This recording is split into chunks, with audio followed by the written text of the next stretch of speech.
Hey guys, so I know it's been a long time since I've done a vlog. Y'all are probably wondering like, where's Brandon at? It's called Brandon and Toby, but I just see Toby. But sorry guys, I've just been really busy over the past month or so.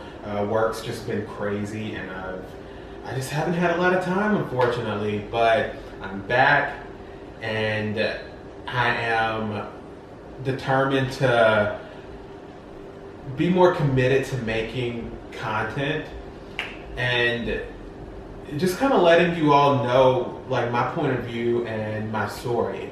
And I feel like the only way that I'm going to do that is to, just start from the beginning. Just kind of let you all know like where I come from, like what makes me who I am today. And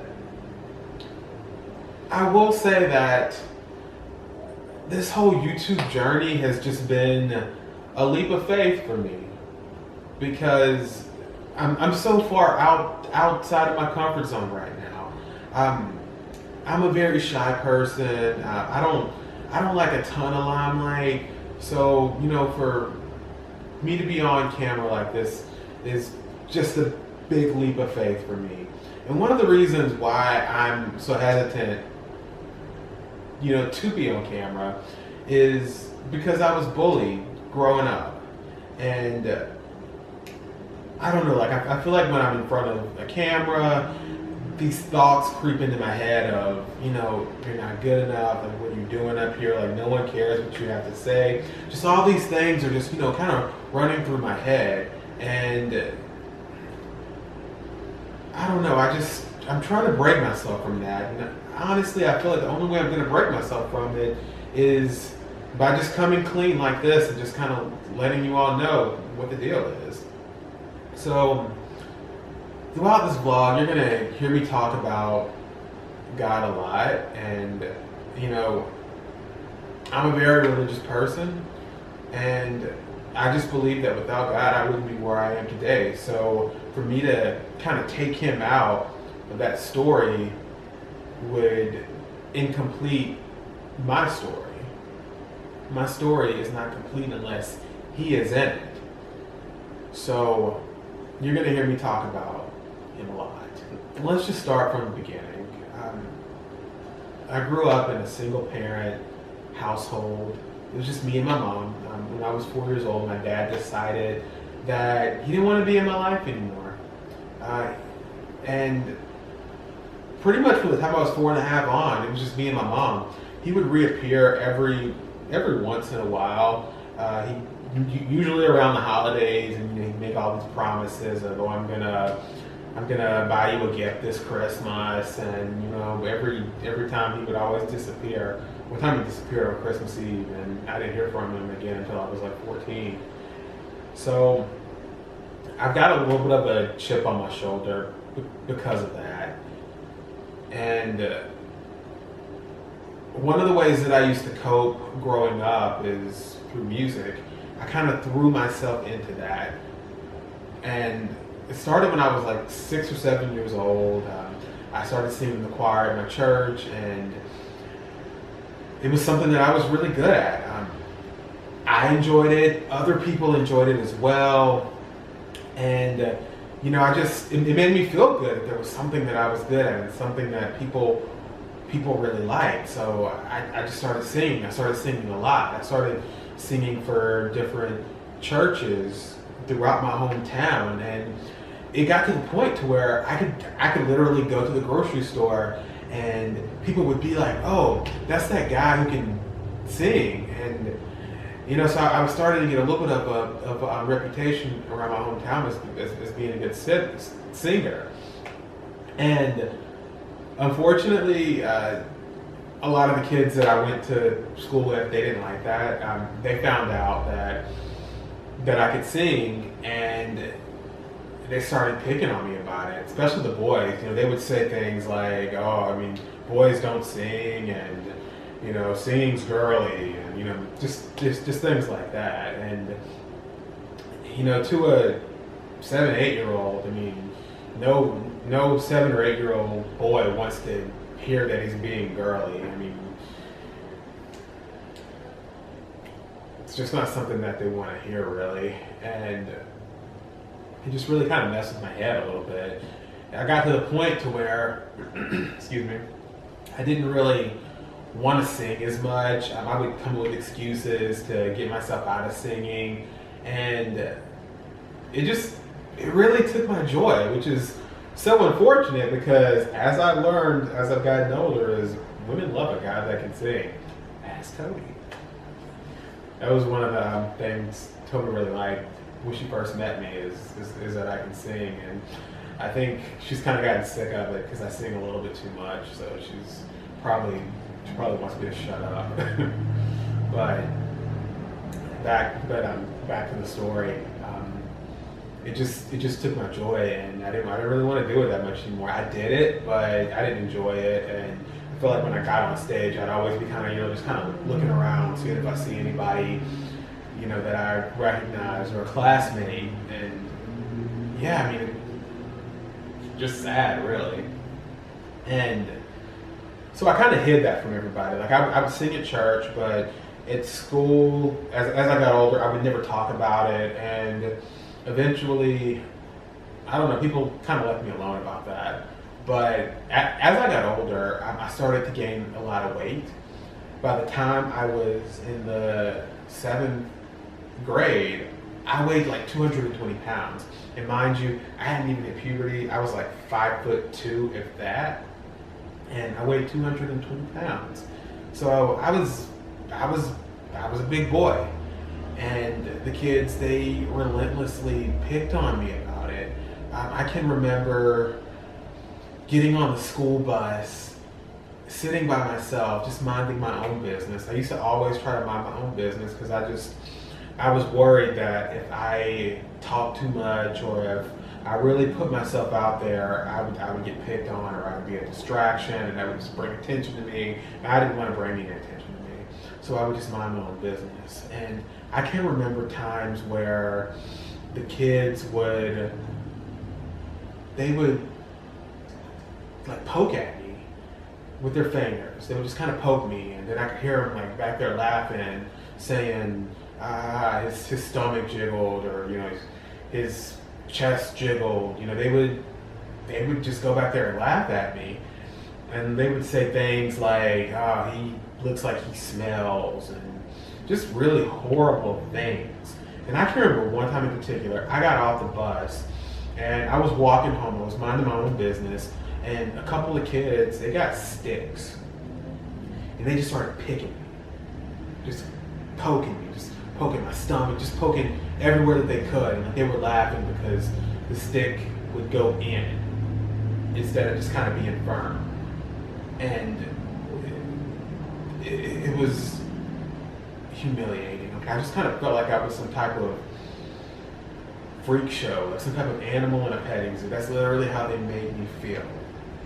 And I remember that I would go home crying. Like the weight of all that was just becoming too much, and like I just couldn't hold it in. And I would go home crying. And my mom, she got tired of seeing me cry, so she went to the school about it. I didn't want her to go. I thought it was going to make the situation worse because at that age, no one likes to snitch. And I didn't want to be that guy that like told on everybody and got everyone in trouble. But my mom, she was determined to like put an end to it or do something, and that was the only way she felt she could do something.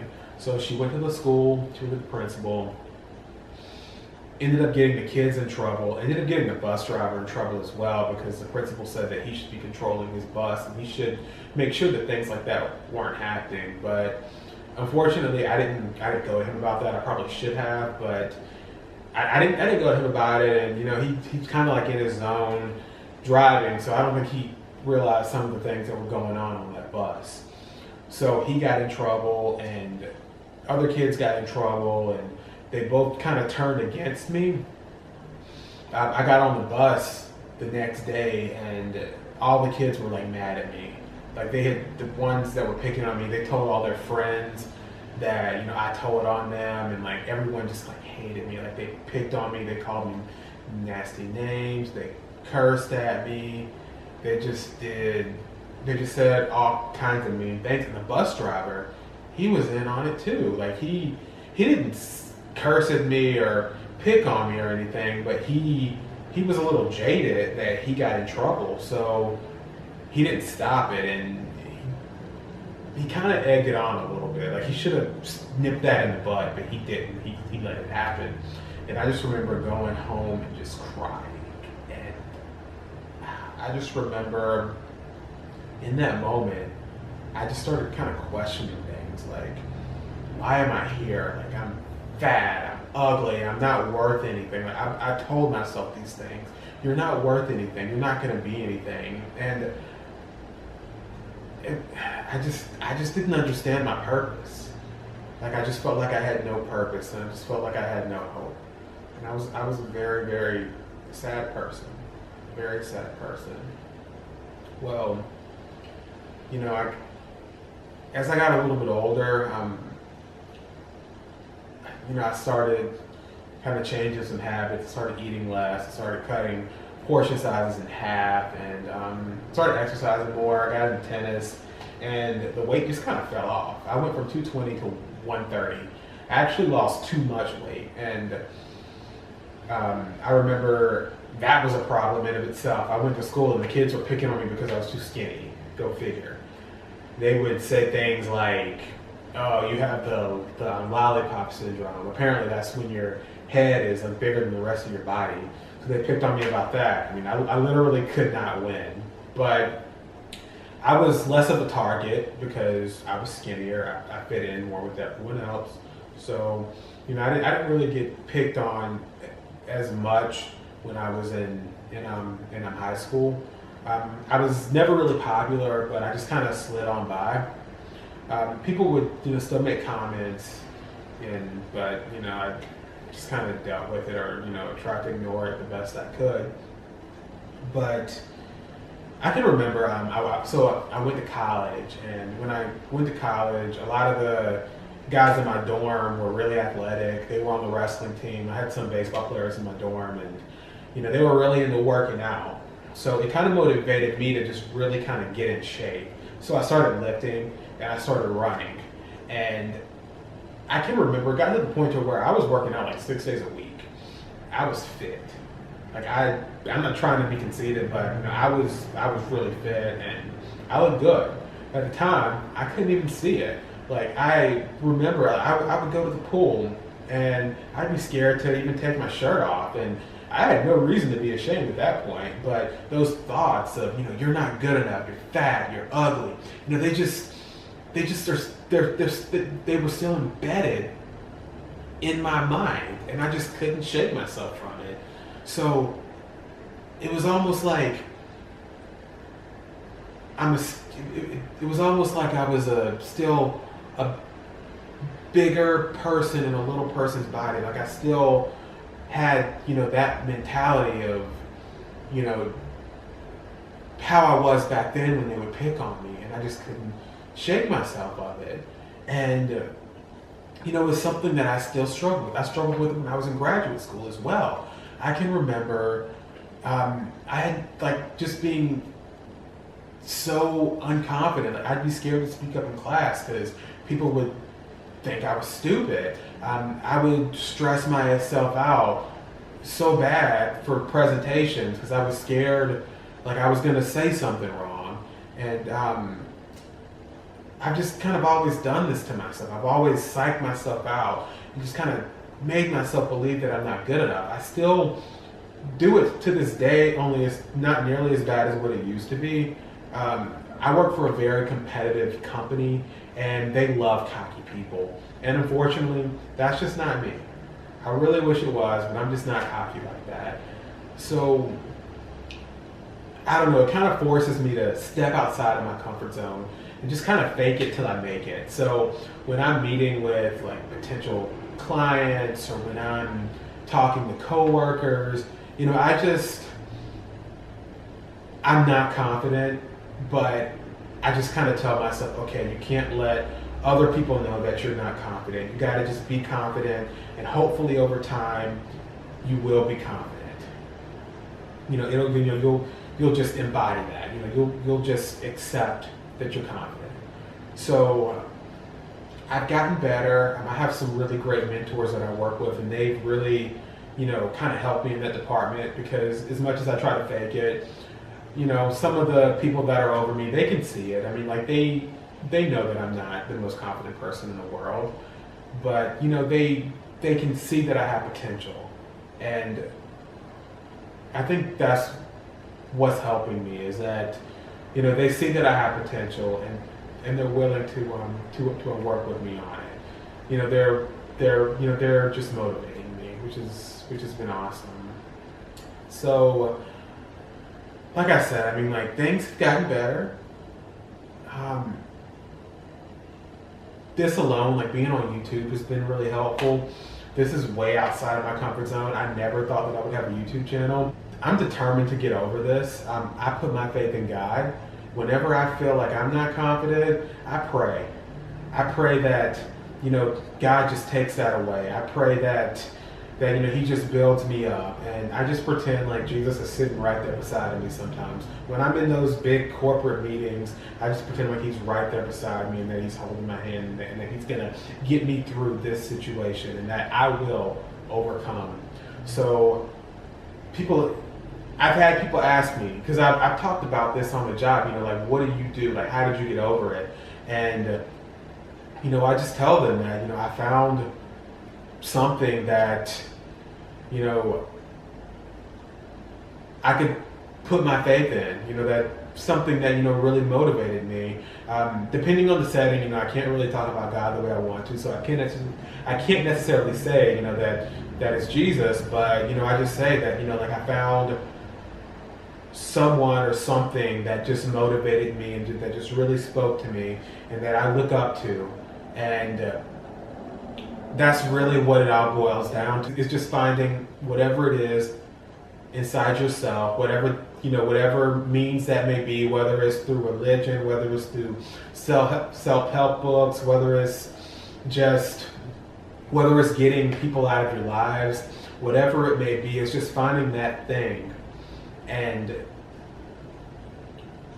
just using it to help you get to that next level, and to overcome what you may be dealing with. And that's what I'm doing, and that's what I would encourage anyone out there to do. And I'm going to stop talking. I've been talking for a long time, but if you're going through something, just remember that this isn't it. Look beyond your current situation and think about the potential that you have. That was something that I didn't do growing up. I just saw myself in that current situation. And as a 12-year-old, I mean, it's so easy to just kind of get caught up in your current situation and look beyond, that point in time. But if I could go back in time, that's something that I would have did. I just would have tried to get through the situation, not let what they were saying affect me, which is so hard to do.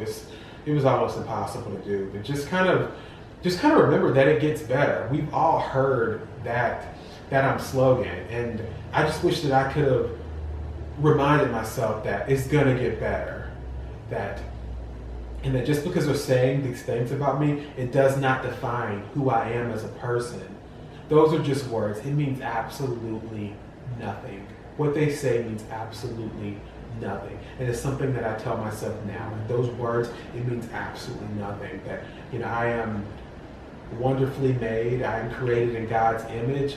I am exactly who He wants me to be. And, on top of that, I am a work in progress. And I am trusting that He is going to continue to take me to the next level. So for all of you out there who are going through something, just remember that your current situation does not define who you are in the future, and that whatever you may be dealing with, I have faith that it will get better. You just have to believe it. I've walked among the shadows, you wiped my tears away. I felt the pain of heartbreak, I've seen the brighter day. I've prayed the prayer to heaven from my lowest place, and I've held the blessings God you give and take away. No matter what I have, your grace is enough. And No matter where I am, I'm standing in your love. On the mountains I will bow my life to the one who sets me there. In the valley I will lift my eyes to the one who sees me there. When I'm standing on the mountains, I didn't get there on my own. When I'm walking through the valley, and no, I am not alone. You're God of the hills and valleys, hills and valleys, God of the hills and valleys, and I am not alone. Be confident of this one thing. God began a good work in you, and he will finish it. I've watched my dreams get broken. In you I hope again.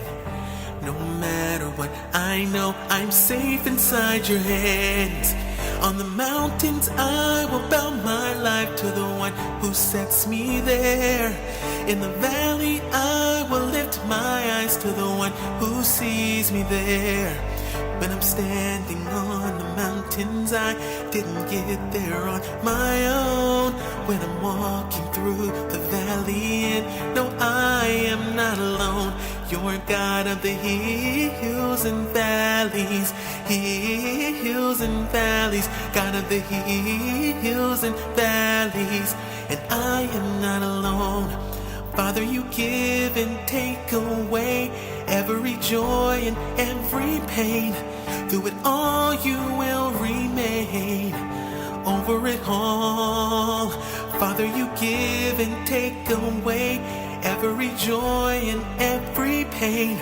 Through it all you will remain. Over it all, on the mountains I will bow my life. In the valley I will lift my eyes. Yeah, yeah. In the mountains I will bow my life to the one who sets me there.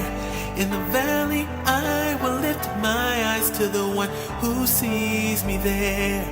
When I'm standing on the mountains, I didn't get there on my own. When I'm walking through the valley, and no, I am not alone. You're God of the hills and valleys, hills and valleys, God of the hills and valleys, and I am not alone. You're God of the hills and valleys, hills and valleys, God of the hills and valleys, and I am not alone. No matter what things look like, trust that you are moving forward in victory. God is preparing you for something great. Just hold on.